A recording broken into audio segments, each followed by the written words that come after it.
For what purpose does the gentlewoman from Texas seek recognition? He asked unanimous consent to address the House for 1 minute. Congress moved closer today toward passing an omnibus spending bill to keep the government running for another 6 months. The deal includes 2 very small changes to American gun law. It incorporates the Fix NICS bill, which would encourage states to improve their reporting to the National Background Check System. And it includes language allowing the CDC to study gun violence. Bigger reforms don't have a shot at passing in D.C., so activists are trying to apply pressure where it has a better chance of being felt, in their states.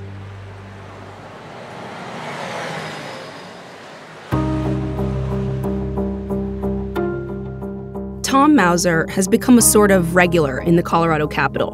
Good to see you. Okay, let's see what's going on in here. How you doing, big guy? Good. Another member of our club that, yeah. For the past 19 years, he's been advocating for tougher gun restrictions. Oh, thanks. Oh, thanks. He's testifying in front of Colorado legislators, debating 2 gun bills. One that would ban bump stocks, the devices that allow semi-automatic weapons to fire faster, and one that would repeal a ban on high-capacity magazines. Where we've made progress has been in the states. At the state level, where the gun lobby can't be quite as strong-armed as they can in Washington. What makes fighting on the state level easier than tackling all this at a national? You know, I think one of the things that makes it different is that when you have people from that state testifying at the state legislature and really personalizing it, that makes a difference. Is there anything different about the atmosphere right now? Post-Parkland? After having done this for 19 years, I've seen how things slip and we just go back in the same old ways. But I really feel an energy here that I think could really make a difference. If they stick to it, this is their issue. The same as, you know, for my generation, it was Vietnam. You know, we had to speak out about Vietnam. And we did, you know, in a big way. It's personal for Mauser because his son, Daniel, was one of 13 people killed at Columbine High School in 1999. Mass shootings like Parkland, which claimed the lives of 17 just over a month ago, are painful reminders of his own loss. It hits you each time. This one was difficult because of the video. Put your hands up, guys. Please. That's the same kind of thing that we saw at Columbine. Students running with their arms up in the air. The tearful reunions between parents and kids that got out. It takes you back. And it also gets you pretty damn mad. It's 19 years later, and what have we done to stop this? What have we done to stop this? With that, we'll get started. We appreciate you being here and bringing forward Senate Bill 51. Please present your bill. Mauser has a few allies. After every shooting, new people come to the Capitol ready to tell their stories. Over time, they become a group, brought together from their shared experiences. Tom Sullivan lost his teenage son in the 2012 mass shooting at a movie theater in nearby Aurora that killed 12 people. There are dead bodies lying here. This is what happens when someone has one of these bump stocks attached to it. We don't need that in the streets of Denver, in the towns of Colorado. Are you Jane Daugherty? I am. Oh, great. My reason for supporting this ban is very personal. My sister, Mary Sherlock, was murdered at Sandy Hook along with 20 little children and 5 other educators with the use of a dangerous weapon, the AR-15 rifle, now used by many mass shooters along with high-velocity bullets. You connect with other people who had terrible losses. We come from this place of fear, loss, and grief. You share that same feeling.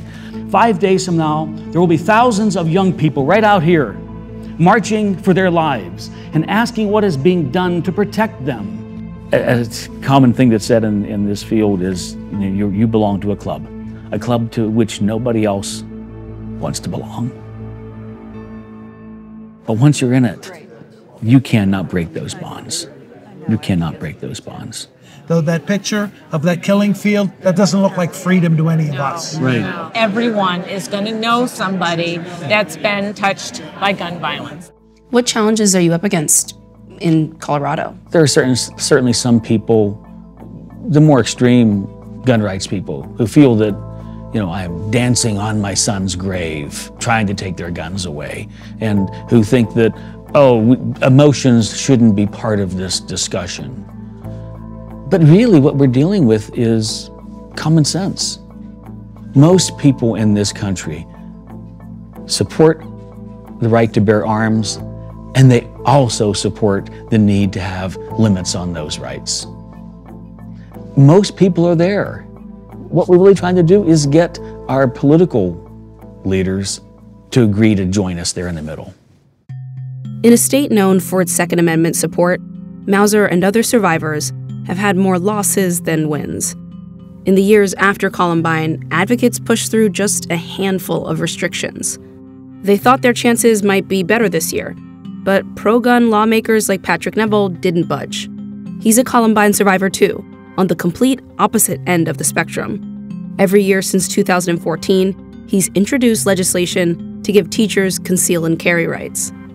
Well, I think if you actually look at specifically my bill, I think that would actually stop this from happening.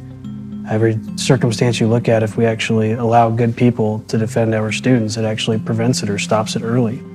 And I think we need to move in that direction, because my circumstance, I can tell you at Columbine, the shooters obtained their weapons illegally. They were in the middle of an assault weapons ban, and everything being discussed other than actually ending the gun-free zones wouldn't have stopped Columbine from happening. Do you think that the tide is moving with all the national level conversation right now toward more gun restriction? No, I think it's moving more towards actually letting good people defend our students in our classrooms. They see it. The proof is there that this actually works. When you actually have resource officers and good people that are allowed to protect our students, it prevents these. Why can't we have a Second Amendment with some reasonable compromises attached? I'm not seeing any sort of willingness to compromise. It is the fucking dumbest thing I've seen a politician do, and I've seen a lot of fucking dumb politician shit fucking fast, because too many kids are dying in too many schools. Aye. Senator Hill. No. Senator Sonnenberg. No. Madam Chair. No. And Senate Bill 51 is lost. Senator Sonnenberg. Mauser, Daugherty, and Sullivan lost on both fronts. We have to publicize the 3 legislators right here that have prevented, something that 79% of Coloradans want, and that they are the ones that stopped it. Yep. Years after Columbine, what continues to motivate you? The fact that we haven't taken care of this problem. We have a long way to go still.